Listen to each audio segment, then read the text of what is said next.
Hello, everyone. Welcome to another Jim Kleiber show. Today is too good, too good, too good Tuesday. Tuesday. I looked at the top of the screen and it said TUE OG, and so I TUG Tuesday, August 25th. Oh, I think it's trying. It's almost Twog. suggesting what is it? Tagalog. Sure. Twog 25. Quad. And we have a guest, Caleb Cliff. And we are not sure what we're going to talk about, but we wanted to just kind of freewheel it. And Caleb reminded me in the pre-call that there was a Republican National Convention last night, and it had felt like it was almost a year ago. It felt that long. I watched some of it, and I guess it felt it was so far away. But Caleb, you did not watch any of it? Just the show I was telling you about yesterday, the Brian Lehrer show. Mm-hmm. I listened to that today just to get, because he basically focused on it for like an hour and a half of his 2-hour show. And he got people from both sides who in some ways support it, in other ways people who are uncertain, and then he also got people who are more Democratic leaning and feel that what the Republican Party is, or what Donald Trump's party, or however you want to qualify it, needs to be challenged and pretty much voted out.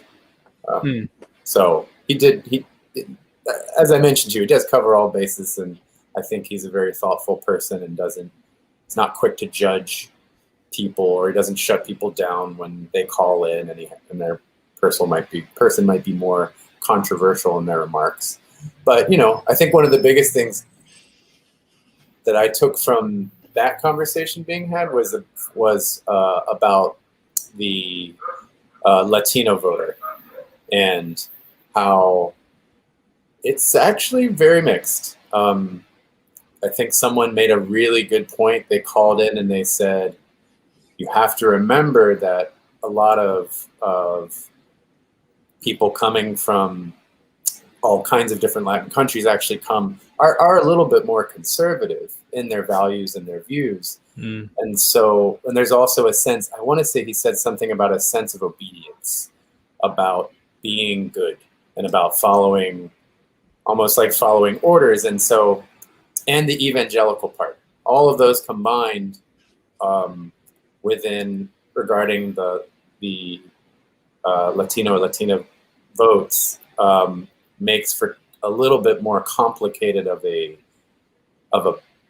background for a lot of them. So he said, while I do not agree with Trump whatsoever, I can understand how some people would, coming from that space. And so it's true. I mean, I've had enough friends from a lot of different Spanish-speaking countries, and I've definitely worked with a number of people from different parts of Mexico, Guatemala, and it is complex, and they are a little more conservative, even though they're also some of the sweetest, hardworking people I've ever met. So, they're human. Crazy enough. Imagine that. Well, that's where it's. I think we like to put labels on people, that they're conservative or liberal or progressive or a Trumper, or all these different labels. But life is a lot more complex than that. I was just commenting on a friend's Facebook post, and he was asking about what's the Republican platform nowadays. And for me, I said, it's complex, because many Republicans, or many people who support Trump, may really want local governance. They want the local government to be the one that's making all the decisions, except they want national governance when it comes to abortion. They want the national government to make those decisions. And, if it sides with their thinking, I guess, more. Oh, and that's the trick. And I don't mean to call out the people on that side only. I mean, it's It's people who are frustrated that jobs are moving to China, but then love shopping at the bargain bins and love getting deals. And they love Walmart. It's like, well, we have Walmart because a lot of things have moved overseas. Yeah. Like, we wouldn't. It would be Walmart would be way too expensive. It would be too hard to have something like that, I imagine.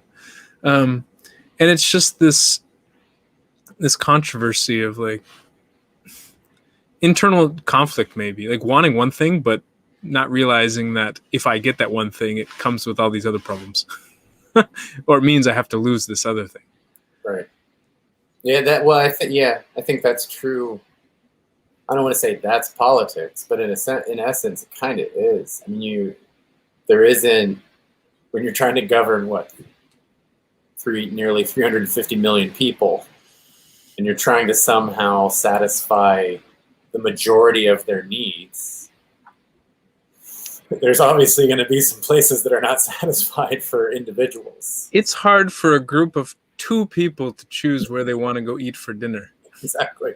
It's hard for a single person to decide where they want to go eat for dinner.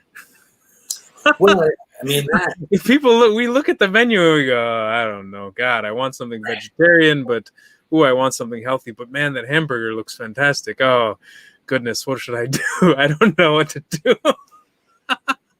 Well, and there's a lot of studies now that do speak to that specific thing. Not to go too far on this tangent, but that when there's such diversity of choice, it's actually more paralyzing than it is any real sense of freedom that people feel that they've been given. They're like, there's 25 different shampoos. I didn't know you could shampoo your head so many different ways. I don't know what to do. Was that in the movie? What was that movie? Hurt Locker, I think it was. I don't know if you saw it. I never did see that. I believe it was in that movie where the guy came back from being overseas in Afghanistan or Iraq, and he was standing in a supermarket just looking at like the aisle of toothpaste or something, and just like just stuck, just paralyzed in front of all these choices. Yeah. I know. I used to work at Cold Stone Creamery, the ice cream place where you can make your own ice cream. When I was finishing high school, and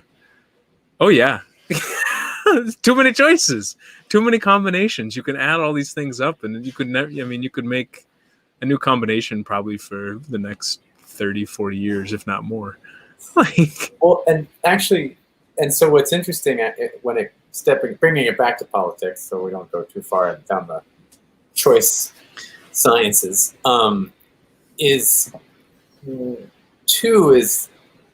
when you're looking at policy, or when you're looking at especially at amended policy, if you will. So, recent, I think the last healthcare bill was 1,200 pages or something crazy. That's a lot of words. That's a lot of stuff. And there are many, many, many, many, many, many things when considering healthcare. But that's just one policy. And I think too, this doesn't just apply to politics by any means. I think we live in a world that is saturated by words and by just endless variety and ways of interpreting things, or doing interior decorating, or anything you can imagine. There's they're coming up with new car colors all the time. They're kind of irrelevant really in life. I mean, unless you don't want, the only thing I think about with car color in terms of internal and external car color is how much it's going to heat up my car if I live in a warm place already, or how much it's going to keep it cool. That's the only thing I think about when it comes to car color. And I don't have a car. You personally, yeah. Me personally, yeah. I was like, how it plays. What's the purpose of a car color? I get for aesthetics, sure, but what it actually does, because of how the sun works, and photons and things of that nature. Yeah, that's the only thing in terms of a day-to-day effect where you're really going to experience it the most. How much black leather seats are going to be hot. Yes, exactly. So if you live in Arizona and you have an all-black car with all-black interior, you're spending a lot of extra money on AC. But unless you have tinted windows, black windows. You still have a black car. Ah. And the windows are tinted. Anyways, we could debate that a little bit, but you get my point. Well, and this is what I find fascinating as it applies to politics as well, is that when you think of car color, you think of heat and heat exchange, and that's what matters to you. And so if somebody says like a black car in Arizona, you might feel frightened and feel like slightly worried. Oh shoot, this is going to be really hot. Yeah. But somebody else would be like, oh, that they don't care. They're not thinking about the heat. And so when they see black, they're like, oh, black looks sleek. It looks professional. It looks like a black car service. It looks, like a tuxedo. Right. And so they might be thinking about how they're tired of having their taupe car, or I don't even know what color taupe is. They're like silver car. They're like their neon green car. They want something that's a little more professional and a little more neutral. And it's just we can have really different reactions to the exact same sentence, the exact same thing that we're being presented with. Oh, I mean, that's happening all the time anymore. Well, and this is what, thinking about the RNC last night, I was chatting with some people on Twitter somewhat feverishly last night. Yeah. Everybody's on Twitter. Let's talk. Yeah. In real time while you were watching? A little bit afterwards, yeah. Okay. Someone said, basically, I think was saying that I think they said the RNC was more emotional. And then somebody came in and said, no, the DNC was much more emotional. And I said, well, maybe it's just different emotions. Maybe a lot of people felt more anger and fear with RNC, and a lot of people felt maybe more sadness or tenderness with, and hope maybe with the DNC. But then I thought about it and I was like, maybe because there may have been people watching the RNC who felt hope, who felt tenderness, who felt, you know what I mean? Like, just because, one person could say one thing, it could be interpreted millions of ways. Yes. And are you saying that people, the way that it impacted them, so let's say people going into the RNC who already felt strongly in terms of where the vote's going to go, they might have taken some sense of hope or reaffirmment from watching that last night. Yeah. Oh, yeah. I agree. Comfort, hope, support, empowerment. Who knows? Strong, Mm-hmm. Whereas many people who don't support Trump may have watched that and felt terrified, angry, hopeless, like the complete opposite. Right. Even though the person's saying the same thing. Just realized something. I can almost read the screen in your glasses. What do I got? Oh, it's you and me. Hey, some Inception thing. Yeah, well, and that some people I'm sure would argue it was him speaking to his base and therefore basically just comforting his base, if you will, just reaffirming all of the things that he tends to speak about. Something that I heard from someone, I think there were some kickoff things on Sunday. Or maybe it was even no, it was actually in the middle of the day yesterday. Yeah, there was something yesterday afternoon. But I heard a couple of people, I think it was on Here and Now on NPR, and they had a Republican advocate and they had a Democratic advocate. And the Democratic advocate was definitely to the point of how he felt. And what was he getting at? He was saying what he really wants, and I agree with this, and is that he feels that there's no real plan. There wasn't really a plan the first time Trump got in office, and again, he's not really delivering a plan of how the different things that how America will be kept great from this point, for another 4 years. And I guess I want to raise this other point too that's very important to me. So I'm just going to put a pin in that so I don't forget it, but it's not related. But I feel that a lot of the people who are already with him, I don't know how much they need the plan.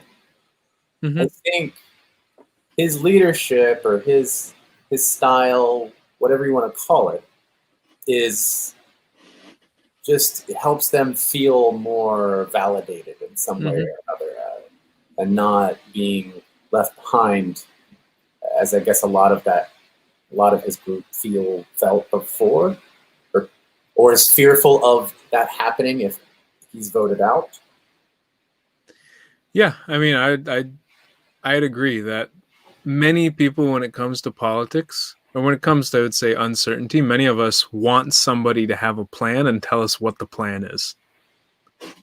I need to know what the plan is, and if I don't know the plan, it drives deep uncertainty and frustration and this anxiety in me, for example.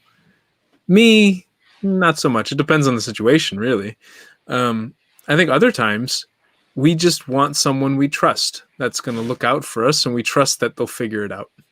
I don't need to know the plan because I trust that they're going to do it. I think with Trump, many people who want that plan are really frustrated. What's the plan? I don't see the plan. You need to have a plan. This is politics. You need to have a platform that has 1, 2, 3, 4, 5, 6, 7, 8, 9 points so that I know where is your roadmap, and Well, and I think other people don't care nearly as much. Like, okay, I trust that this person will lead it. Personally, I like to be in the situation more where I trust the person's going to lead it. I don't like to have to hammer them and try to figure out what their plan is, because most of the time they just bullshit. They don't know what the plan is. They just make stuff up. I think you get to the point is on both sides. And I think why Trump, while he is running under the Republican ticket, by all means isn't really a Republican. I don't have a one simple word that would define who he is within politics. But I think a main reason for his success is a total derailment of what had become expected within politics. And I think a lot of people who don't understand the people who support him and he himself is they're missing a couple of key things. And I will go ahead and touch on the other point that I was thinking to bring up is I keep friends on Facebook, and lots of NPR shows keep talking about how they want him, how that he says a lot of things that aren't true.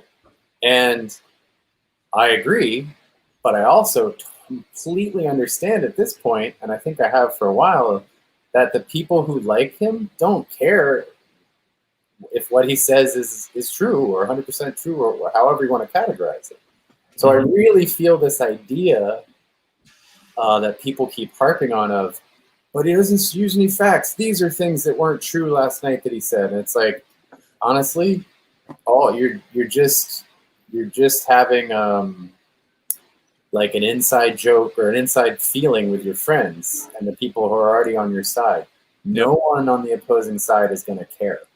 And if they really feel the need to beat back against those quote unquote lies that he said, they'll say something to justify their feeling towards it.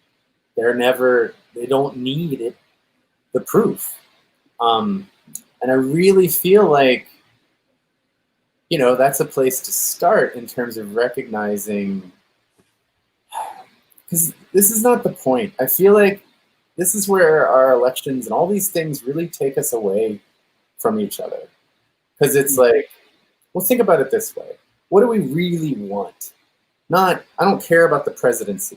To me, the presidency has been somewhat difficult to really be fully functional for quite some time now. So to me, I think about more values and then the ability to act on those values and having the necessary means so that the access and the equality, so the access to those values and the things that allow us to maintain those values are stronger, and therefore improving the overall quality of the nation. So literally, everyone does have something closer to equal access to the things that they see are going to make their lives successful. People keep holding up symbols of people in front of me, another candidate, and everybody knows that Biden by no means was a singular identified candidate, that lots of people were in, the majority, you could say, was not necessarily 100% there. He's a symbol for what we hope we can help sort of restore a bit if we get him into office. So, a little long-winded, but to get to my point, you see what I'm saying is like, yeah, Trump is a symbol for just disruption, just completely just, breaking up these stagnant kind of defunct politics that we sort of pretend keep working. But I think we've seen, especially during Obama's presidency, very little he could actually do because the three-party system doesn't actually work that well. Not three-party, the three-triangle system is a bit, well, I will say this. The one thing that Trump has done for me is exposed all of the loopholes in the ways in which the leader, the president, can take a very strong advantage of this system. And I think that needs to be corrected. For me, it's shown how one can take advantage of the system if there's strong unity and strong loyalty in a party. Like too strong of loyalty in a party and too strong of an affinity, it can cut across these. I talked about this the other day about branch loyalty and really having more loyalty to being a congressman or a senator than to being a Republican or a Democrat. Because it's supposed to balance the three branches, not the two parties. The whole Constitution is based on the three branches, not the two parties. And so I said, if we want to have a government that balances the two parties, it's fine, but we need to rewrite the Constitution, probably from the ground up. Because Article 1 is legislative branch. Article 2 is executive branch. Article 3 is the judicial branch. We need to start with the first, second, and third articles of the Constitution. So it's possible, but I think we need to figure out, ways on how to break up the strength of the parties in a way, or more than anything, re-lift the affinity to the branches. Yeah, well, and I think too, and re-secure people, give people security back. That's the thing I see the most is that I would argue too that there's a lot of fear mongering from the Republicans right now of what you'll get when you get the Democrats being elected, and I think that's unfortunate, but I don't expect it to stop. But what I see though is just that the security, a life of being able to do, even if it's a minimal thing, what you want to do, and I just no one feels that safety. That's the challenge. Yeah. That's the challenge. It almost has arguably a minimal percentage to do with politics and more about to do with our daily lives. Yeah. Now, arguably, politics impacts our daily lives. But if all of us were laughing and having a great time right now, we're not watching these conventions. Like if a really good friend of mine comes over, I haven't seen in a long time, especially being on quarantine, we're not going to watch the convention. Right. We're not going to care about politics.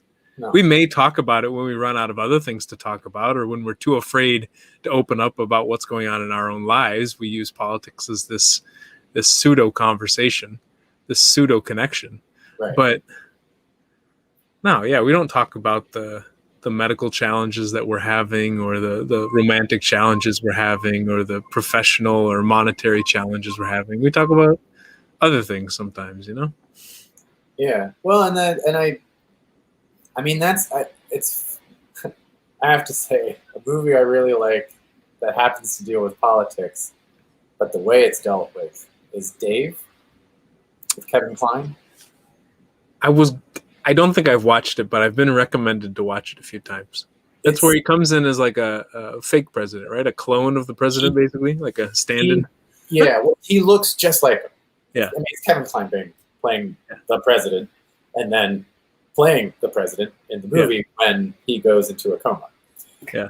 And without saying too much, the job that he's in before, so he does do some of these occasional look-alike things, events, but mostly his job is to help people get jobs. Hmm. And it was interesting. I mean, it very relevant to today's politics, if you will, is thinking very locally in order to create a global effect. So this one guy who's working, helping to get everyday people jobs. And then, as president, because, in order to have the movie work the way it does, there's a moment where he wants to launch a jobs program, kind of getting back to his, roots of like 2 months ago or whatever, before all this started. But that, in essence, like that sentiment, that just like, I'm truly interested in the security of everyone. And I don't mean from war. We put a lot of money into like protecting ourselves that feels maybe a bit, much, overcompensating. And we don't put enough into securing our lives and our feelings and our families and the things that are actually happening day to day. I mean, this whole idea of, Main Street, right? Small businesses, things like that. And you could argue that, not many presidents in the past, however many years, have necessarily given the right or best focus or whatever to that sector. And, we're now over 30 years into Reaganomics, and I think a lot of people just feel like politics are broken because of that most recent history has been easy to challenge for if you're in the middle class or lower. Well, it's just been academic discussions about things that are happening in theory, maybe, and very honest, very scripted and calculated conversation. Well, and you nailed it. Just like a repetition of sound bites to kind of like placate, but not really serve anything. It's just, I get so frustrated. I watch TV, and like, I was just talking with my parents about this. Even watching shows like Colbert or some of those late night shows, it seems that even the interviews are scripted. Like, even the interviewees know what they're going to be asked. They're like, well, let me pull up my visual, what do you call them? Darn it. When you give a presentation, you have your visual PowerPoint? No, it's visual guide. No, it's something, whatever. Yes. And you pull up this visual to coordinate with the conversation. Yeah. And so to do that, they often coordinate the conversation, or it seems like the guests know what questions are going to be asked before they're asked them. And I'm so tired of that. I want something that's just unscripted and a little more live. And so when people are talking about the president right now and they go, oh, this is unprecedented. This is unprecedented. This is unprecedented. For many of the people who are saying it, they're feeling very angry and frustrated that the president is doing things that have never been done before. For other people, they're excited. See, he's doing things that have never been done before. This is fantastic. This is why I voted for him, because he's not doing things the same old way that everyone else used to do it. Well, it's unprecedented in the fact that he's breaking the law by advocating for his speech on White House grounds. Yeah, but nobody's done it before, so it's kind of cool. Like, no, it's breaking the law. But when saying the word unprecedented, that can be unprecedented good, unprecedented bad. Pleasantly surprised, negatively surprised. There's a lot of mechanisms that seem to, I don't even know how to put it, but that seem to live somewhere else in people's minds, of meaning there's an allowance for things. Or again, I just don't know if any of the rules, if any of the things apply when it comes to how people relate to or connect with, or whatever you want to call it, with Trump. I just feel like all the things that those of us who believe in just enough constraint, right? I mean, you need to have some freedom in order to be innovative, to be creative, but you definitely want some rules so that you can't step too far out of line. For better or for worse, I think everything's kind of been tossed out, and it is just Not everything. Well, not everything, but meaning Just the things that people don't like. well, I don't like this law, so this law shouldn't make sense. But the other laws I like, so I like those rules. Oh no, It's like playing a basketball game and being like, okay, there's no dunking. Well, I like the rule that there's no dunking because I'm short and I can't dunk. But you better not get rid of the 3-pointer because that's my only shot at winning this game. So you better give me a 4-pointer. Heck, let's increase the rules so that I have a better chance of winning. And I saw this at a political conference last year it's called Unrig. I don't really like the name because I think it implies that the system is rigged, and I don't like that. But it also has the definition of unrigging something that's tied, right? If something is rigged to the shore. But even there, people who are trying to reform the political process to make it more fair, there was this little game where it was kind of an inflatable, a little inflatable booth that had a fan underneath. And the idea was to try to catch as much money as you can. You've seen those things where the money flies up and you gotta catch it. Oh yes. It was like carnivals or whatever. Let's try to grab it with your hands, and you got 30 seconds to catch as much as you can. And at this conference, people who are so focused on making processes fair were cheating. They were trying to catch it with their shirts. They were trying to catch it with their hats. They're moving their feet around. They're not allowed to move from the two little spots. There was another process to try to get people to win a workshop where you would run your own workshop. So 50 or 100 people put in to run their own workshop or talk. And people were bending the rules to try to make it work for them. Right. Even I was. So it's this, I don't know, it's this weird thing where we hate the rules that hinder us and we love the rules that help us. Yeah. Well, what you made me think there too was to add just one more thing to all's fair, the all's fair phrase, all's fair, love, war, and capitalism. But, shouldn't be the case, but that's kind of how capitalists, big money-making capitalists treat it. Anyways, no, I think, that there's a very selective, a lot of selective things going on. And you could argue that people have been kind of 2-point voters or 1-point voters, meaning as long as that one issue or topic is being met, that's going to be where their vote goes. And you've seen that on all levels, local and federal. And I would even argue that it's no longer a selection of those issues or topics or what have you. It is a selecting of. It's more of a resonance. Back to something we spoke about before. I was even having this moment earlier today, where, especially since quarantine started. And there's been so much less socializing and what have you. I don't need to be talking to a lot of people, but I used to work being a freelancer, I used to work in a cafe very regularly.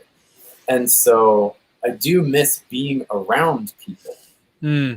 And just the energy of having, 10, 15 people in a room doing their own thing, but doing something, occasionally getting up, use the restroom, get more coffee, Danish or whatever. But that just little bit of movement, of other humans doing things, just was a right kind of energy for me to want to be in my workspace. And I do think there's below the intellectual level these days, there's a lot of that happening, and meaning just this resonating with other mammals that feel like us, and that to me is the most responsible thing for how people are making decisions about where their vote's going to go, more than anything else. But then we're sure really good at coming up with rationalizations for why we do things. Oh, no. And then honestly, you can say that's what language is for, rationalizing the things that we feel inside. That's half the time. We're communicating. Yeah. Fine line.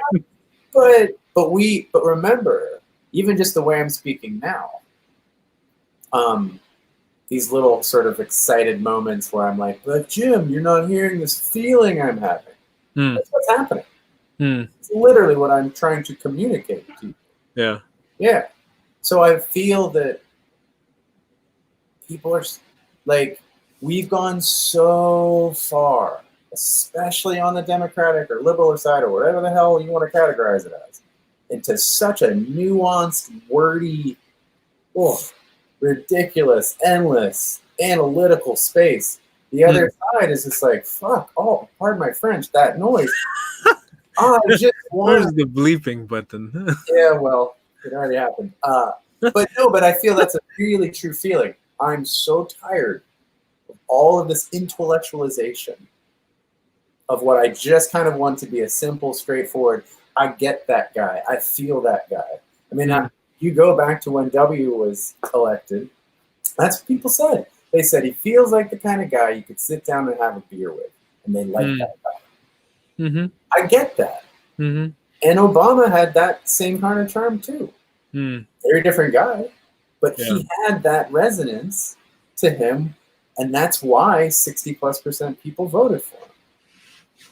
Even if some of those voters went on to vote for Trump, which feels like polar opposites. So I think we've intellectualized our lives so much at this point, when something can be reduced to a very simple feeling. It's much easier to go with that. Yeah, and then you have the words that kind of justify it. But they're just there for that purpose. And to communicate other stuff. But you know what? I mean, like, people who go through academia aren't allowed to talk about how they feel in their papers and in most of their work. People who go through the work world aren't allowed to talk about how they feel in a lot of their proposals and their presentations. Like, there's not a lot of room for feeling in the professional and academic spaces. Well, you could argue in factories, there's probably not a lot of room for different types of feeling either. And I think that's... I think we're at a crux of this disconnect.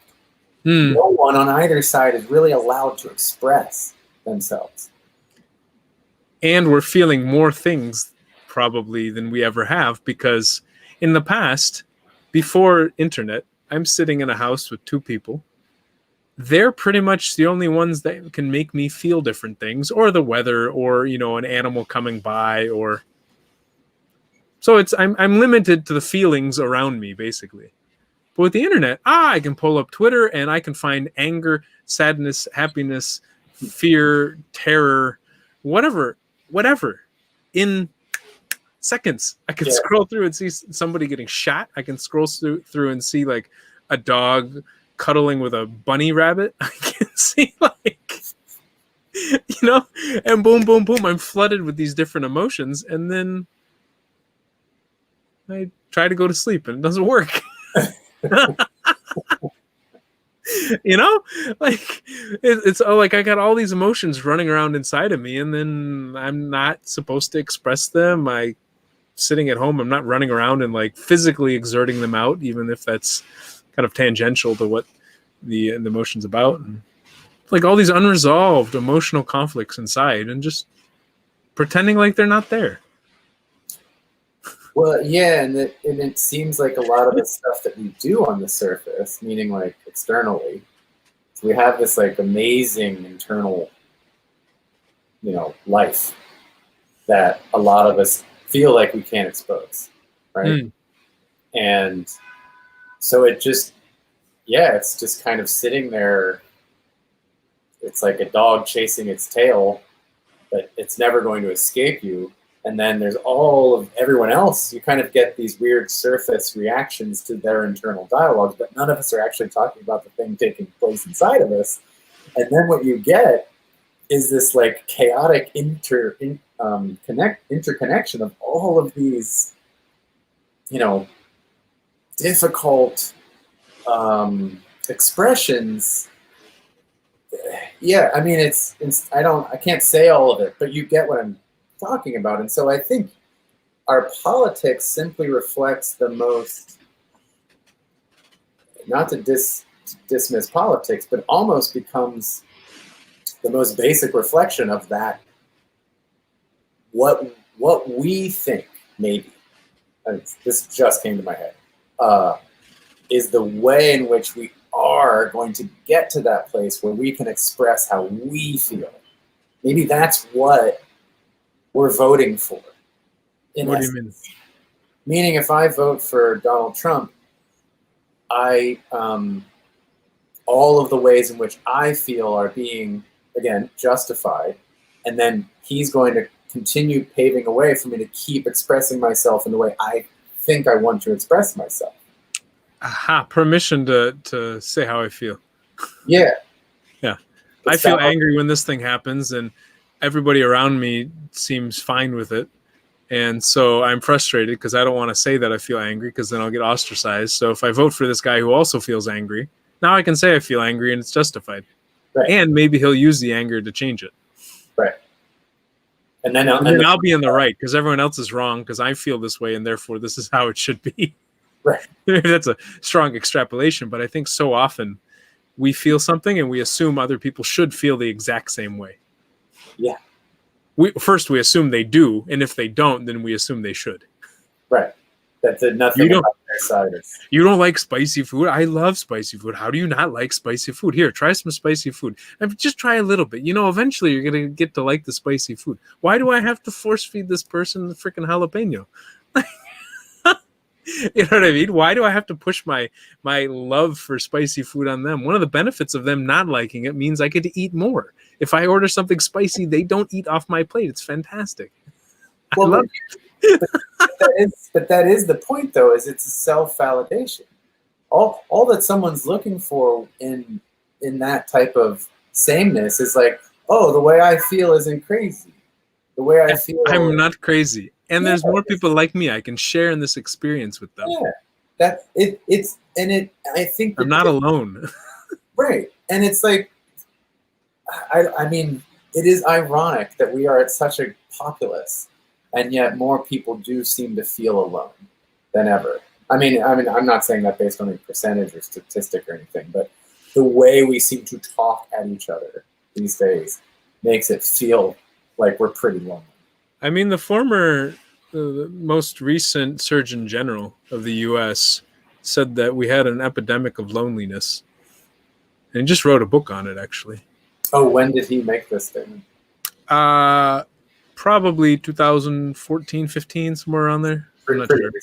Well, while he was under Obama, so while he was there under Obama, I think, yeah. And yeah, I think it's true. And then you could. I mean, it's easy to point at technology, but I don't think technology is still mostly just a tool or a vehicle to support other things. It's not.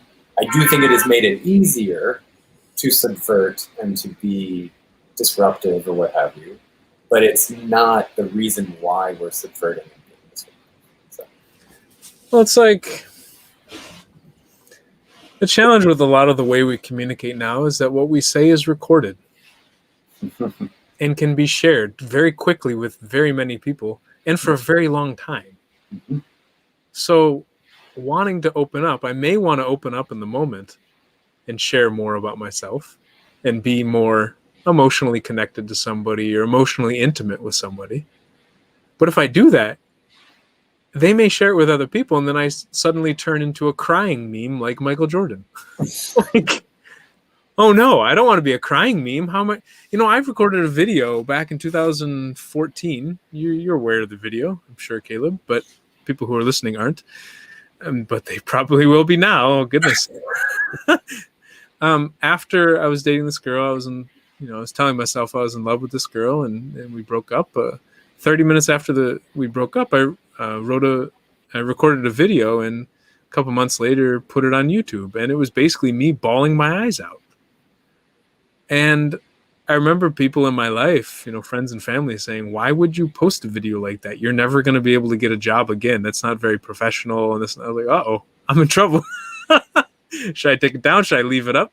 And I was proud of it because I thought it was a very raw look at what being a human was like, and also scared to tell people about it because, now are they going to hire me to be a professional salesperson or whatever it is, like, can they see me can they see me in the professional, quote unquote, professional role if they've seen so much of my humanity in a way?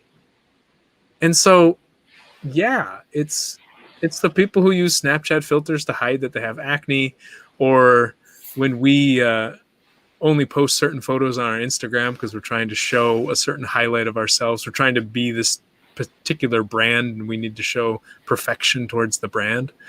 Or, I don't know, getting lost in intellectual conversations and afraid to say that we're scared that our parents might die, or that we just had, our spouse just had a miscarriage. I'm not talking about those things because maybe our spouse doesn't want the world to know those things. But how do we, this is something I've struggled with a lot. The challenge is the more that I open up, the more a lot of people around me tell me I shouldn't be opening up to other people. They want me to be open with them, but not with other people. And the internet makes that really difficult. Well, my feeling is that because the backdrop presently is eggshells, and is we don't like vulnerability, but we've set the stage to be that way.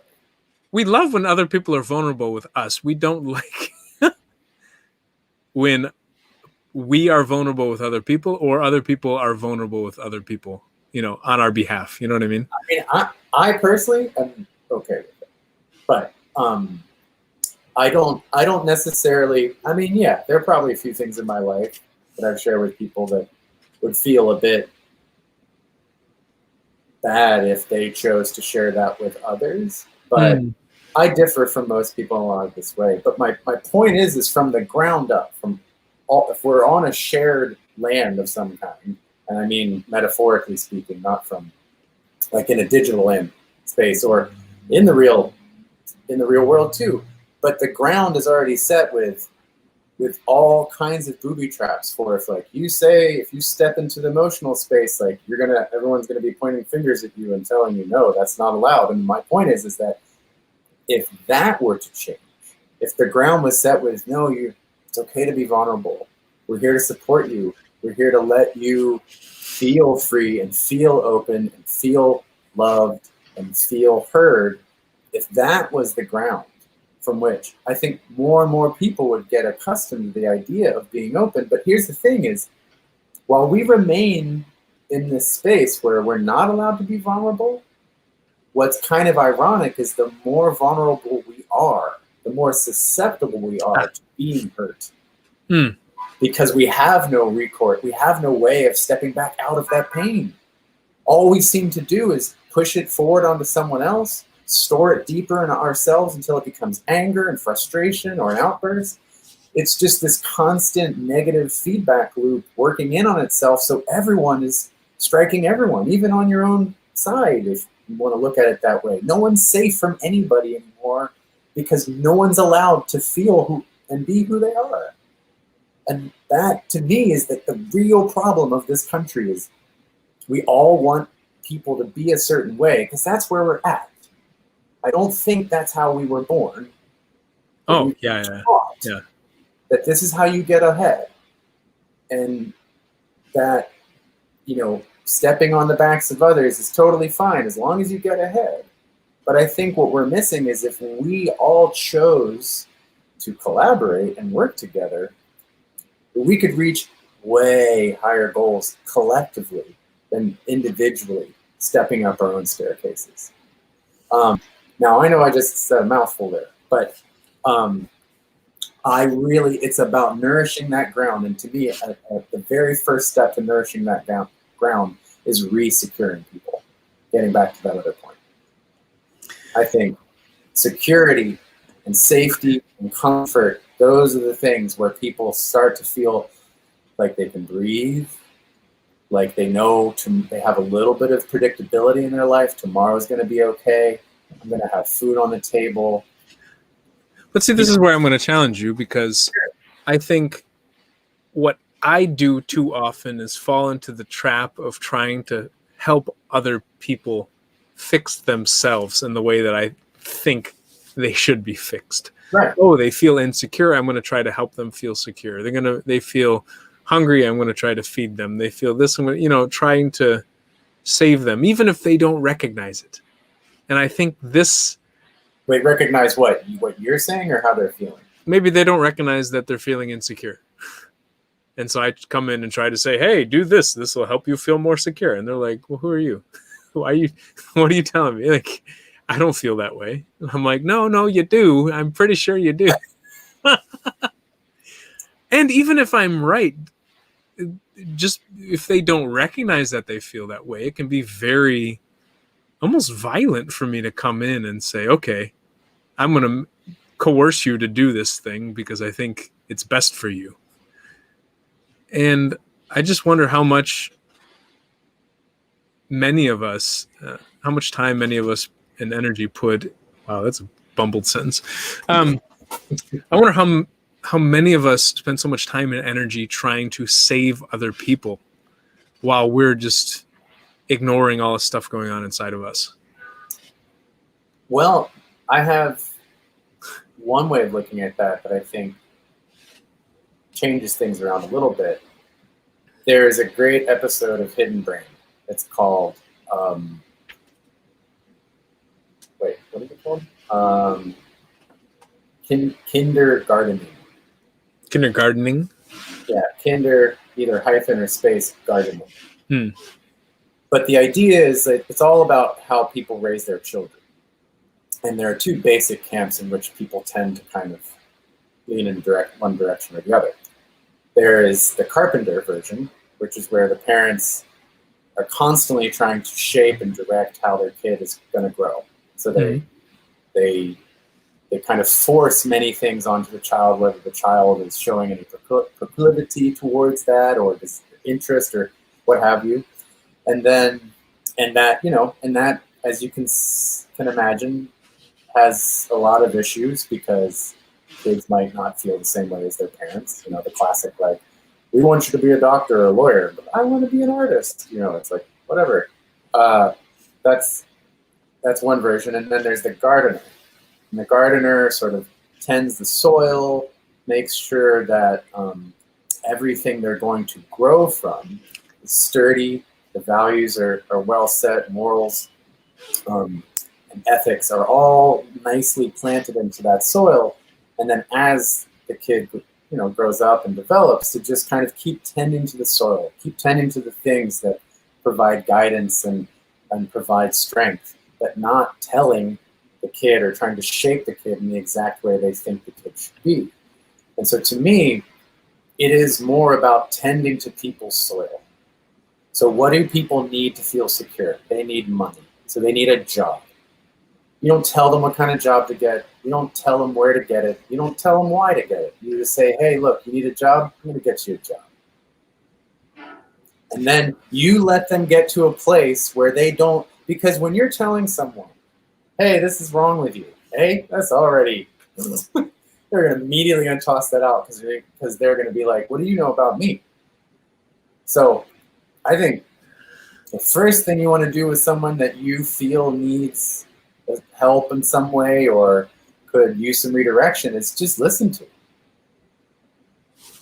Just let them share with you. Well, because Jim, these might be even closer friends of yours than, say, people you don't know outright.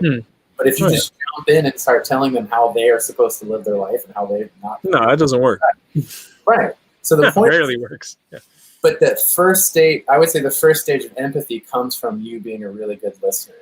And I think on Parks and Rec, there's a great moment where two characters, doesn't matter, one's Rob Lowe's character, and Ann Perkins is the name of the character on the show. Regardless, they're in a relationship. She's in the early stages of being pregnant. And she's going through a lot of different bodily changes, and so she just has new complaints, and she's telling Rob's character all the time, and he's always trying to come up with a way to deal with it. Oh, well, I researched all these things, and these things are going to help you. And so she confides in some other friend. She's like, oh, I'm just so sick of this. Why can't he just Just be like, that sucks. And so those friends tell Rob, they're like, look, we know you're trying to help. It's not working. Just say, that sucks. And it's that first stage of being like, what you feel is totally yours and totally fine. Right? And I think you need to give just that, just the feeling, just the ability to be human, that limbic nature showing you itself. And even if the words and the expressions and the seeming desires don't seem to actually match what that feeling is, it's still like gives that person confidence to have those feelings and have those feelings be okay. Again, to be vulnerable with you. And you being like, okay, I understand. I mean, or not understand, but I feel you. I think that's a great expression. And then you just keep working with them and listening to them. I don't know. I've heard some great stories about where the most challenging people who have been caught in some really difficult places in life, and maybe caught up with groups of people that they really didn't align with, but they didn't know anything else. The very first step that helped them move away from that to a better place was just being heard. Well, yeah, again, many of us don't want to feel alone. I want to know that other people, like, I can say how I'm feeling and that the person's going to stay with me even if they don't understand how I'm feeling. They're not going to run away when I say that I'm feeling this or that. I guess I made a lot of faces as you were talking because I was thinking about the hidden brain, the two types. And I disagree I'm sure there are plenty of types, but I don't think those are the only two.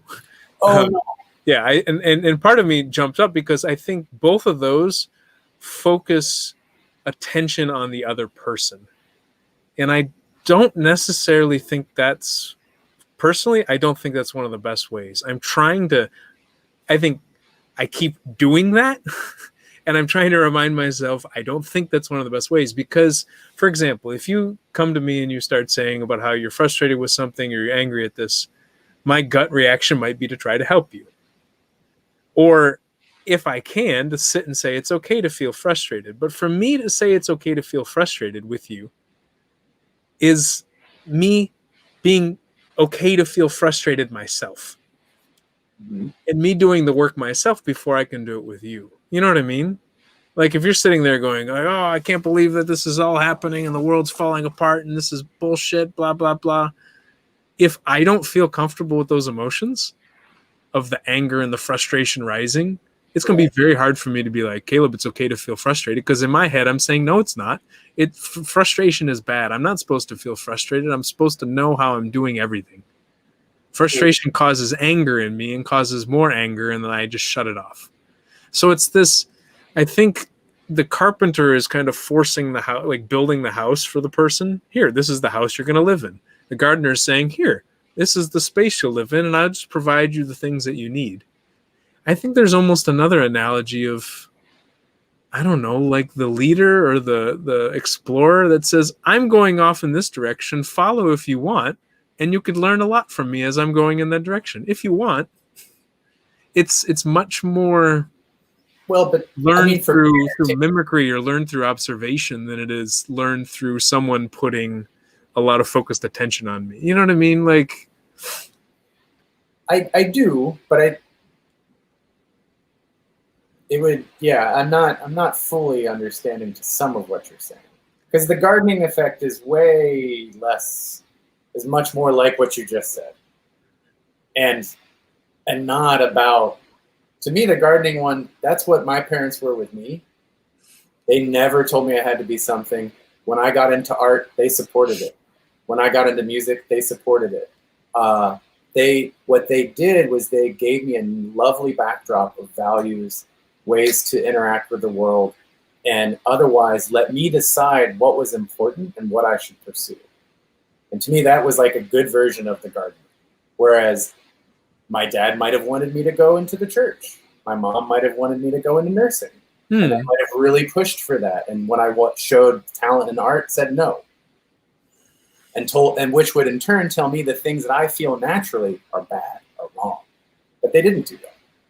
So, and I know that's a very simplistic way of seeing it, but having it as my own experience, it feels easy for me to say, I haven't become this wild average success of America by any means. I've had tastes of better success in moments of my life, but I am closer to a starving artist at present, but I still feel happy. And I feel that I relate to the choices I make and they don't feel like anyone else is making them for me. So that's just a little bit more about that. I think you present a much more challenging thing when you said what you said about if someone else is explaining to you how they're frustrated and having a difficult experience, and they explain to you the things that are causing that, and you don't really relate to the things that are causing that, and you feel like they shouldn't feel that way. Well, they're their own person, and they're going to feel that way. And I don't know if just because you don't feel that way and that feels difficult in you, I don't know. You know what I mean? Like I guess I was trying to get much more at that. Things. I was trying to get much more at the idea of us paying more attention to ourselves than we do to other people, and taking care of ourselves, and then role modeling in a way. So we grow through looking at other people and trying to mimic or trying to aspire to be them, rather than them focusing their attention on us. Do you know what I mean? I like the gardening metaphor, and I think there's, like, for me, maybe it's just because I'm yearning for something like that. I think my parents were much more of the gardening, but also kind of well, you need to get this type of job, just because it's strong culture here in the U.S., especially in the Midwest. But this idea of, I don't know, maybe I carry a lot of frustration of me and many other Americans going to Africa, trying to like fix Africa, like through the development industry, and trying to like help Africans develop. And there, could be some approaches of, what do you want to say, that were more carpenter-like, or some that were more gardening-like. But I wonder how many of those ignore the role model aspect of it. Do you know what I'm saying? Like, no, I do. I think there's, and that, again, this comes from, I think, largely growing up in the U.S., this highly prized idea of individuality. But we're not without our teachers, we're not without our mentors, but we're not without asking either. And I say that as a healer. So in my training to become an Ayurvedic health coach, you may see that someone is in desperate need of help. But if they don't ask for it, it's basically impossible to help. So that was something they definitely taught us. They said, you might, even if someone does come to you, right, and asks you for help, but then you propose a specific type of modality or something for them to try, and they're not comfortable with it, if you keep pushing them on it, even if they do try it, oftentimes the effects are not as strong or do not work at all. So the body needs to be aligned with the goal, with the platform or vehicle that gets you to that goal, in order for really good full healing to happen. So I think, as many things are, there's so many nuance and so many different things.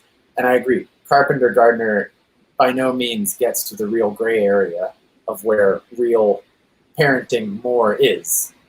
And like, there's a lot of things that are going to happen in between those two spaces, a combination of both. But I do think it's okay to help people.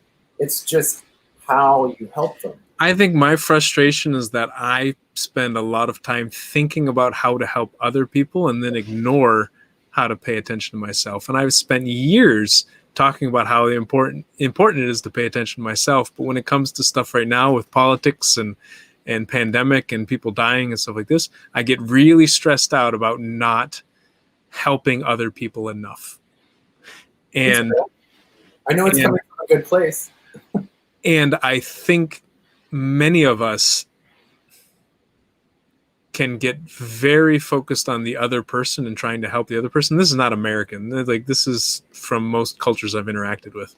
Focused on the other person. How is the other person feeling? What do they need? What do they want? Let me just and ignore what is actually going on with us. Oh, I agree. I mean, I would say for myself, I've spent my whole life basically trying to understand myself and trying to better know how to heal myself, better to listen to what's going on inside.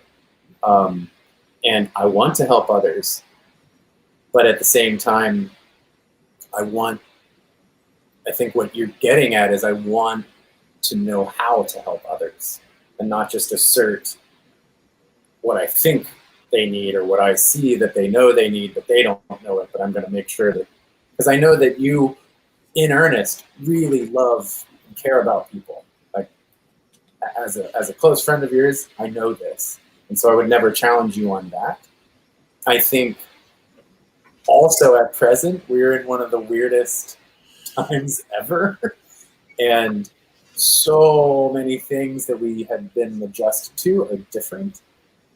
And two, when a lot of things are online, it's all very virtual, and you can also learn about a million things at the same time. So the number of things for you to be kind of caught up with that it might be overwhelming are like at a level they've never been at. So there are so many different forces and feelings combining, in each of us.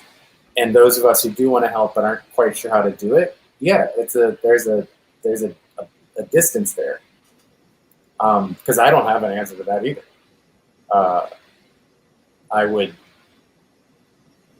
But I try to be as good of a friend as I can with my friends, for example. Like, that's one of the few things I feel like I can do, and listen to them and talk with them about whatever they're going through.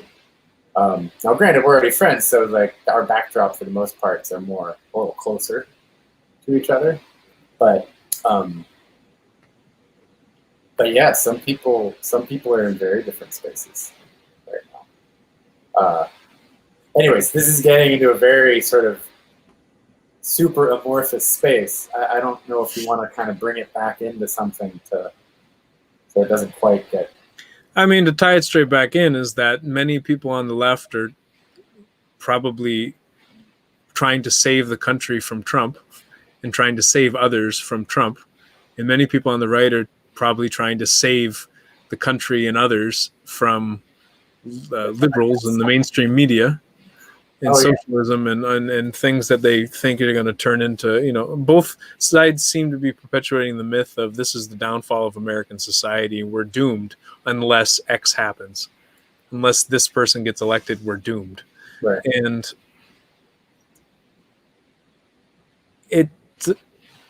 it seems to be a desire to help other people get out of the stuck that they're in. The stuff that they're stuck in. I don't know. I think honestly, if most of us paid attention to taking care of our own health and our own well-being, most of these problems would disappear. Because then we would ask people for help when we needed help, and we would feel a lot happier and a lot healthier and a lot more inspirational. I think I'm just getting frustrated when people ask me, "Oh, how you doing?" and I answer, "Just kind of stuck, just kind of here, it's kind of." You're being honest. Because I think even if I'm spending all of my time, even if I spent the whole day trying to help other people and like doing all these workshops and really like helping people, maybe lots of people watch this and they feel inspired and stuff like that. But if I don't feel that, then when they look at me and they talk to me, they're going to feel deflated. You know what I mean? It's just, I don't know. I think I get so tired of Americans being described as individual and very individualistic when we spend most of our time trying to please other people. Like, I don't think we're nearly as individualistic as we think we are. Like, I feel that that's an incomplete makeup of this country. I mean, I'm not going to get too specific, but I've definitely encountered people that aren't really all that interested in others. They're mostly interested in themselves. And I don't know if that's a thing of living in Philadelphia versus most recently having lived in Oakland, where it does feel a bit more collaborative. But yeah, there's definitely parts of Pennsylvania that are very self-interested and don't. These are my feelings. Self-interested or interested in their spouse or their kids? You know what I mean? That would be arguable. Kind of depends on who you're talking about. I mean, I have friends, close friend, who has stepped out of a bigger relationship of many years because they finally came to terms with that other person just really not having, being able to share the interest with her and what it was they were doing as a couple. And, you know, and since that change hasn't shown any seeming interest in wanting to further develop who they are as a person, but kind of stuck in this ideology that was accidentally fostered in their youth or whatever. And all I know is that there are certain drums that are beaten a lot in this country. And I'm not saying that there aren't plenty of people who are trying to help. There are.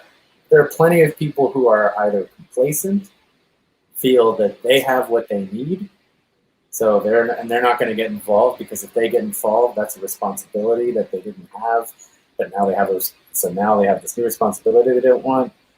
I think all kinds of people exist here, with tons of shades of gray of the feelings of wanting to help, or, you know, I'll be honest, I feel like I appreciate it, but a lot of these things, for example, the fundraisers on Facebook that people have, feel like very easy ways of supporting something that they do believe should change. But if they actually had to get dirty and get their hands down in the soil of it, that they wouldn't necessarily do that. This safe space to be like, oh, I'll contribute to this cause, so then it goes to these people, and they'll be the ones on the, you know, front lines of that, dealing with that. But that's all because we're also managing a billion things in each one of our lives. We have 8 million bills to pay. We have 30 different shows we're trying to keep track of. There's new movies we're going to watch every week. There's all the different, the whole, what do you call it? Soap opera of everyone's lives where, you know, Martha's caught in this, you know, my dad's sick, anything, any one person, they are a microcosm of like a whole world. And all of these worlds are blending constantly without much of those worlds being known to each other. And so we're trying to manage all of this and get paid and love somebody, or try to love ourselves. Loving yourself, that's like the hardest thing to do in the world.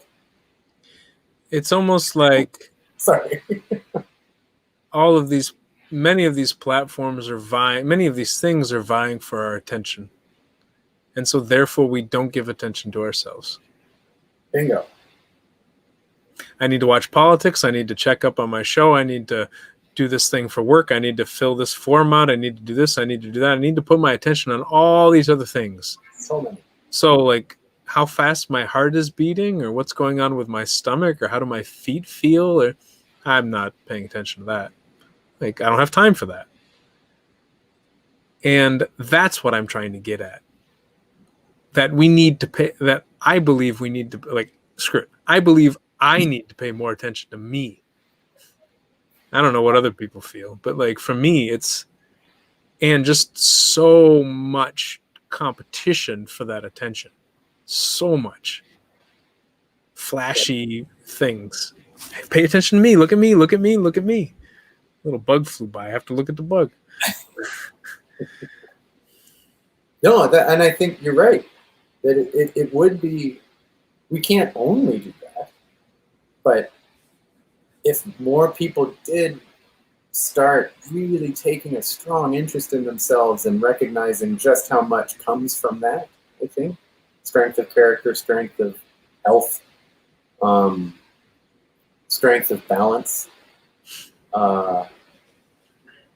Then, yeah, the work for each other would get easier. But then there is, again, because the playing ground isn't level and equal. People are starting from all different kinds of points. So right now we're lucky to have the positions in life that we have. A few of the right things that are stable will allow us to be able to have a conversation this freely and this openly about the types of struggles. And so I recognize that too, I guess. And that's the real most difficult part is, so what are the ways in which we start providing the stability for other people so they can start paying attention to themselves? And I don't mean in a critical way of like, you're spending too much time on social media, you're looking more at the details. And this is where maybe this keeps hitting me, is what are the way we can provide the stability for ourselves so that we could even think about providing stability for other people. Because I think I think so much about providing stability and help for other people that I ignore more and more myself, and therefore can't even get into that conversation. Or I get into it, but it's disingenuous. It's almost hypocritical. Because here I am trying to talk to them about how to be more emotionally healthy, where I'm not paying attention to it myself. You know what I mean? Like, it just seems like there's so much peer pressure to pay attention to other people. Yeah. No, exactly. You need to sell to this person. You need to pay attention to this person. You need to help this person. You're not helping people enough. Are you helping people enough? Look at you. You're not helping people enough. And just like, shut up. Like, let me just be. I mean, that's keeping up with the social. God. And I've internalized a lot of those voices, and I'm sure other people have too. Like, there's a pandemic going on. You're not helping enough. You're not out there helping other people enough. Why aren't you doing more stuff for other people? There are people dying. There's like, shut up. Just relax. It's okay to just be in the house and not be spreading the virus to other people. It's okay. That's actually it's helpful. Start. Yeah. But no, I think what you're saying. So I think you are already aware of the things for yourself that you want, and you see how those would actually feed. I think I get annoyed that other people, I internalize other people's voices that I'm not supposed to do this stuff. I'm supposed to pay more attention to other people. And I get really frustrated because I don't think that shit works that well. Right. Yeah, no, I mean, what's amazing is this is how dynamic we are. You can simultaneously want all of these things for yourself, feel the conflict of all the external voices that you've internalized telling you, but that's not what you're supposed to be directing your attention towards, and feel that conflict in conjunction with the things you really want to do in the bigger picture. So there's like, all three of those things are sitting right next to each other in your head. And I think, but Jim, it's good. I can't be the only one who does this. I'm sitting here going, okay, we're 18 minutes over the hour, and I wanted to end on time, but I wanted to end on time because I think other people wanted us to end on time, and they wanted to end. So I'm like extrapolating so much of how are we building this for other people. Sometimes, I get into that moment of, but what are other people going to think? Is that what they really want? I need to make sure that this is perfect for them, that they have what they want, because I want this to help them understand blah, blah, blah, blah, blah, blah. Instead of just being like, am I enjoying what I'm doing? Am I feeling energized? Do I want to keep doing this right now? I mean, I'm enjoying this. But I do know we're over, but even pausing to ask myself that question instead of just being overrun with all the other assumptions about how other people are going to feel and what they want, and having to prioritize what they want over what I want. But you know what's cool about this to me? You know what I mean? Oh, 100%. And what I like about it is you're superimposing your internal sidebar into this conversation. And what is neat to me about that is that is the thing that people oftentimes don't feel like they can say. Well, even with a friend. B, you're putting it in there to kind of expose yourself in a way of like, yeah, these are the messy parts of me that are happening inside that I wish I could just let go of for a moment so I could stay right here. But what's cool is that you're making it a part of this conversation. And I think that does speak to something we're all kind of going through all the time. I have this too, maybe not to the extent that you do, but there are other times where I have things playing through my head of like, well, what's the right thing to do here? You know, like, what's the right way to respond? Am I wearing the wrong color for this event? Am I, you know, goofy little things like that. But, should I wear a tie? Should I not wear a tie? Or like, right. What does informal mean? I have no idea. No idea. They need to put that on a website somewhere. Formal attire. What the heck does it mean? Well, an informal, like just how informal? You mean business casual, informal, yeah. Pajamas? Can I show up in a Speedo? What do you think? But no, this naked. You are giving license and full availability to people's actual feelings by saying these things. That, to me, is very important, to just exposing your own internal conflicts and how they literally, you're in the moment of when you're listening to them and you're like, damn it, should I conform? What am I conforming to? I don't even know. Like, why should I think that supersedes my feeling of play in this moment? Even as you started talking, my mind said, "Oh no, okay, you just had the whole rant." But it's really getting late. You probably should close this because people are probably getting tired of listening. Hey, did it really just seep back in that quickly? I thought it was gone. I thought I had this huge like victory speech to like, squash it, and then whoop, what are you doing in here? I think we are close. I just think I don't know. I think it's a great example of the fight, of a single person's fight with themselves. And that is something we all go through, maybe some of us more often than others, maybe some less, whatever.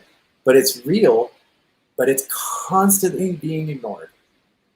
And so you highlighting it and talking about it, and in a way, in my opinion, making it very okay, I think because it should be, is great. And so if people get this far, I think they'll be like, that was messy and kind of weird to watch, but it was worth it. And they started off talking about the RNC. Like, how do they get to that point? Well, if they skip ahead, yes, they might have a few questions about what happened in between. Well, and I think, and maybe to wrap that up, is that when it comes to politics, I think so many of us push politicians to have a plan, to have a presentation, to have certainty and clarity, and to have no unresolved conflict within themselves. They need to know where they are going and which direction they're going. And I don't know how many people on this planet have that. And if they do, across such a wide range of political and societal issues. And so for me, it comes off as quite disingenuous when someone's up there and they're speaking and they're like, I will do this. This is what all of the American people believe. This is what we all want. This is like, you don't know what you want. How are you projecting this on 330 million people? Come on now. Howard Schultz, when he was campaigning, Howard Schultz is the former CEO of Starbucks. Oh, right. Kind of the guy who really grew Starbucks to be huge. Mm-hmm. And he was thinking about running for president. I think he even launched a campaign. I think so. And I remember him sitting on stage and saying, at this conference I went to in Nashville last year, and saying something like, the American people want blah, blah, blah. And I'm like, no. All 330 million people want something and you know exactly what they all want? Come on now. Don't use such certain language. But many of us want that certainty. Or at least I project that we want that certainty, you know? And we don't want maybe I don't want somebody up there speaking with like talking about the internal conflict that they're struggling with. I personally love that stuff.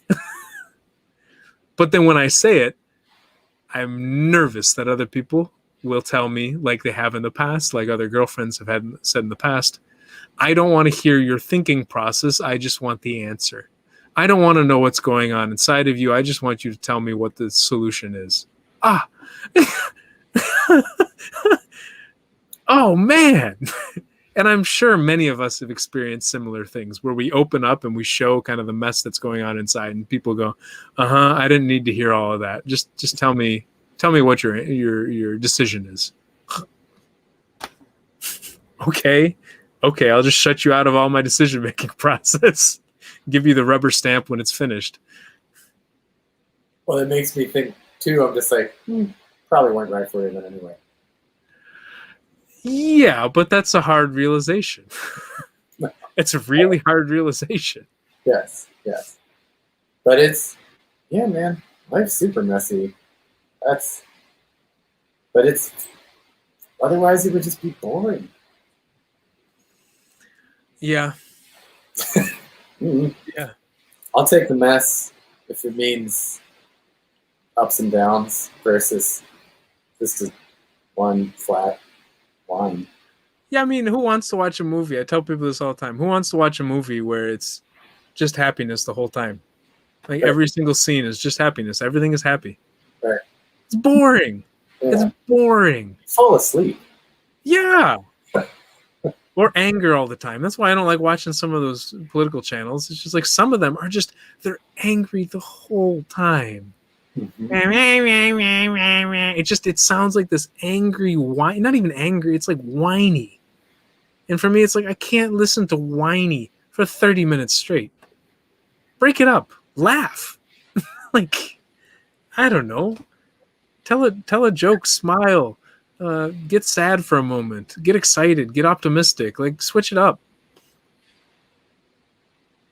Now, I mean, I think it's funny. In my brain, I started kind of from a certain height traveling at the Earth's surface, and I was thinking about all of the different contours, right?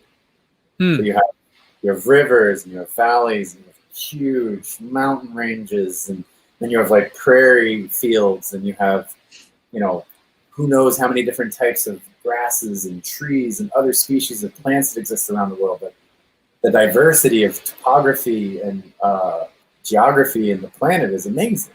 That's life. That's living. That is what we are. We're always going to be so full of these contours and peaks and valleys and points between. And yeah, I don't want to just be down in the valley the whole time. I occasionally want to get to the mountaintop, and then I want to have, I guess, as much fun as I possibly can getting back down into the valley. Whee! Let's do it again. That's the hangover, right? Well, I don't know. I was going back to me being a kid at Cedar Point in Ohio, riding the roller coasters. Whee! You've been to Cedar Point. You've been to Cedar Point? Yeah. Man, I've been to Cedar Point. For those who don't know, Cedar Point is one of the largest roller coaster parks in the U.S., if not the largest. And as a kid, it was one of the places that kept building taller and faster roller coasters. And a couple hours away from my home in Detroit. Well, happily in between me and Pittsburgh, you and Detroit. Mm-hmm. Okay, there you go. Well, I would say a toast to contours and roller coasters and the messiness of that most of us pretend doesn't exist inside. Right. but yet are constantly displaying externally. But it's leaky, the leaky messiness that's coming out of all of our pores and eye sockets and everything. 100%. We think we're good at hiding it, but we're really pathetic at hiding it. We're really bad. Yeah. We have to study over and over again to be poker players, to be able to hide our tells and our ticks. Right. It's really hard. We leak so much of our emotional state, whether we want to or not. It's so true. Okay. You want to end? I'm excited, but I'm feeling the okay. I should eat. Well, I mean, because I know you and I, And there are umpteen million other things we could say about this space. So it's technically I know me and you. Whatever. Boom! I know them too.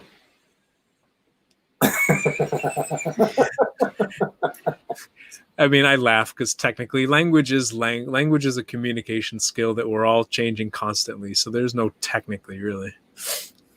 Well, I guess the technicality is, this bunch of technological shenanigans that we use to interface with each other. A tool that we use to do stuff.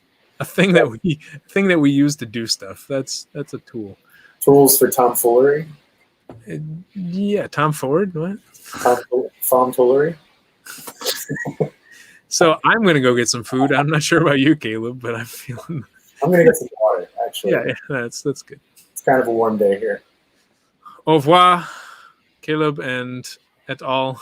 Yes. And to be careful and have fun. God, I can't even say it.